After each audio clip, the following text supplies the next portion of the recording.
এই হারামজাদা, তুই কথায় কথায় খালি হাততালি দিস না, দেখিস তোর বিয়ে হবো না। বিয়ে করে আমার ঠেকা পড়েছে, বিয়ে আমি না করলাম তাই কি হয়েছে?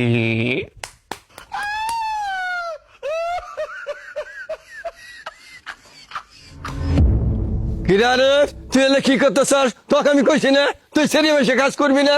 আরে পাপা, এসব কাজ করতে আমার ভালো লাগে, আমি এসব কাজ করবো করবো করবো। তুমি করো করো করো করো আপডেট করো কার দুষ্টু কোথাকার।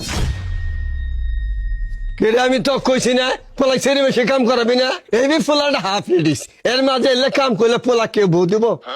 আর তুই থাকতে পোলা কোন এসে উঠে ঝাড়ু দেয়? আমি এলা রেস্ট নিতে আসি, পোলা তো ওইলা কাম করেই, আর ওই পোলার বিয়ে হবো, ওই পোলা হলো এইটা।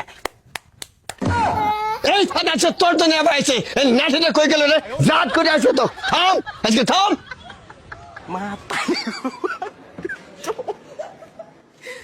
হারামজাদা গেল কই?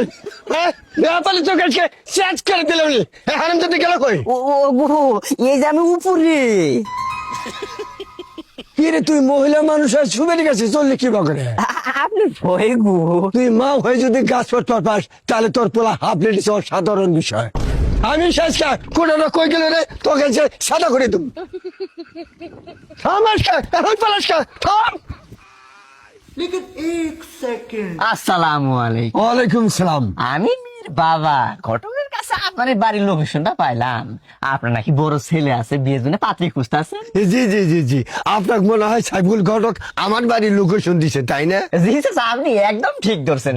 তা চাচা বাইরেই থাকবো না আপনি ঘরে নিয়ে যাবেন? তোর চাচা মনে নাই